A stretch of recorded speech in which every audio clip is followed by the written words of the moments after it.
নমস্কার বন্ধুরা, তোমরা হচ্ছে তোমাদের YouTube channel study knowledge academy. এই মুহূর্তে একটা বিগ ব্রেকিং আপডেট, সেটা হচ্ছে সুপ্রিম কোর্টে ওবিসি কেসটা লিস্টেড হয়েছে এই 15 তারিখে, জুলাইয়ের 15 তারিখে। 15 জুলাই তোমাদের ওবিসি কেসের লিস্টেড হয়েছে। সে কত নম্বরের কেসটা আছে এবং ফাইনালি কি তাহলে ওবিসি কেস মিটতে চলেছে? এবার কি ডাব্লিউপি, কেপি এবং অন্যান্য যে এক্সামগুলো পেন্ডিং আছে সেই এক্সাম কি হতে চলেছে? সমস্ত কিছু আলোচনা করবো আজকের এই ভিডিওর মাধ্যমে। কাজেই যারা অ্যাসপিরেন্ট আছো, যারা ডাব্লিউপি, কেপি বা অন্যান্য এক্সাম, স্টেট এক্সামের জন্য ফর্ম ফিল আপ করেছিলে, ডিউ টু ওবিসি কেসের জন্য পুরো রিক্রুটমেন্ট প্রসেস যাতে 1.5 থেকে 2 ইয়ার্সের জন্য আটকে গিয়েছিল বা আটকে রয়ে গেছিলো, এটা কি আরও এক্সটেন্ড হবে? ওবিসি কেসটা কি চলতেই থাকবে? সমস্ত কিছু আলোচনা করবো আজকের এই ভিডিওর মাধ্যমে। কাজে এই ভিডিওটা অত্যন্ত ইম্পর্টেন্ট, তা স্কিপ না করে শেষ পর্যন্ত দেখো, কথাগুলো মন দিয়ে শোনো, আশা করছি একটু হলেও উপকার আসবে তোমাদের।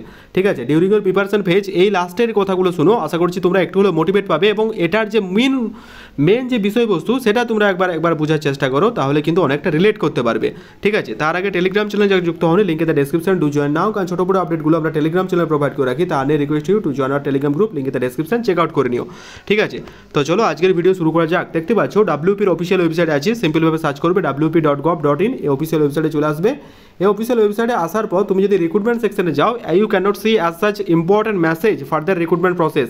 ঠিক আছে, রিক্রুটমেন্ট প্রসেস রিলেটেড কোনো রকম নোটিশ তোমরা দেখতে পাবে না। যে নোটিশটা বলা হয়েছিল সেটা হচ্ছে ফেক যে এক্সাম ডেট তোমাদের বারবার রিলিজ হচ্ছিল, সেই রিলিজ ডেট থেকে তোমাদের দূরে থাকতে বলা হয়েছিল। কারণ পিআরবি বলেছিল যে অফিসিয়াল ওয়েবসাইট ফলো রাখতে, কবে এক্সাম হবে না হবে সেই নিয়েতে। কারণ প্রতিনিয়ত ইউটিউবাররা যেভাবে স্টুডেন্টদের বিভ্রান্তি করেছিল নিজেদের কোর্স বিক্রির জন্য, সে কারণে পিআরবি নিজে বাধ্য হয়েছে এই নোটিশ পাবলিশ করতে। এখন বিষয়বস্তু এটা নয়, বিষয়বস্তু হচ্ছে তোমরা একবার এক ঝলক দেখে নাও যে সুপ্রিম কোর্টে যে লিস্টেড কেসটা হয়েছে সেখানে কি বলা হচ্ছে, একবার দেখে নাও। তো দেখতেই পাচ্ছ, আমি তোমাদের সামনে তুলে ধরার চেষ্টা করেছি যে ব্যাপারটা। যদি 14 সিরিয়াল নাম্বার দেখো, সেটা তোমরা দেখতে পাবে। এখানে কি বলা হচ্ছে দেখো, সুপ্রিম কোর্টে ওবিসি মামলা 15 তারিখে লিস্টেড করা হলো 14 নম্বর সিরিয়ালে। এই যে 14 নম্বর সিরিয়াল, 14 এবং 14 নম্বর সিরিয়াল, সেখানে 14 নম্বর সিরিয়ালে 15 তারিখে অর্থাৎ জুলাইয়ের 15 তারিখে লিস্টেড কিন্তু করা হয়েছে। State of West Bengal versus দেখতে পাচ্ছ পুরারবি দাস অ্যান্ড ওআরএস, যেটা বলা হয়েছে implementation judgement OBC case filing the state of West Bengal. ঠিক আছে, ভার্সেস অমল চন্দ্র দাস, যে কেসটা বারবার ওবিসির জন্য লিস্টেড হয়েছিল। ঠিক আছে, এই যে আমাদের কেসটা হচ্ছে এটা সিরিয়াল নাম্বারটা।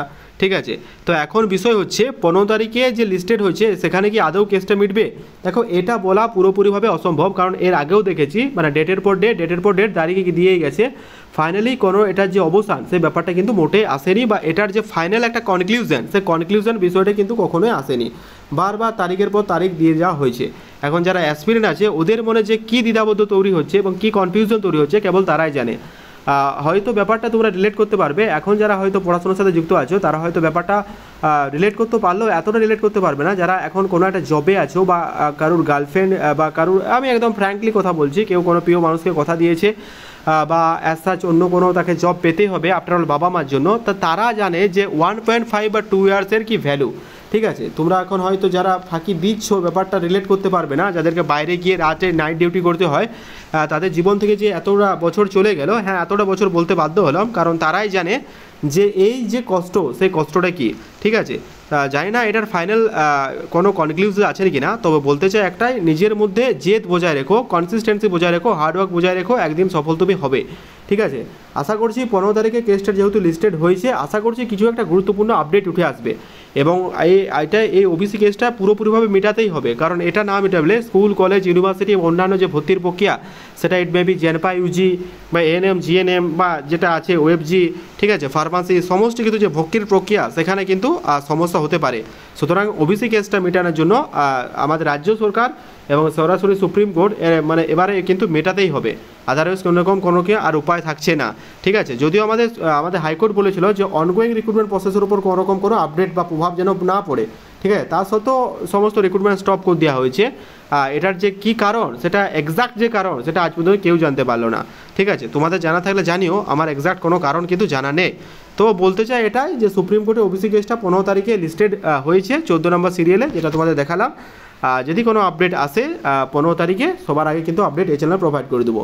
ঠিক আছে, ততক্ষণ অবধি তোমরা ডিমোটিভেট হয়ে না, নিজের কাজে থেকেও, লেগে থেকেও, যেতে থেকেও, একদিন সফল তুমি হবে। Wish you all the best. Thank you very much দেখার জন্য। তোমরা কিন্তু অবশ্যই নিজের পড়াশোনাটা জারি রেখো। থ্যাংক ইউ, দেখা হচ্ছে পরবর্তীতে। Thank you.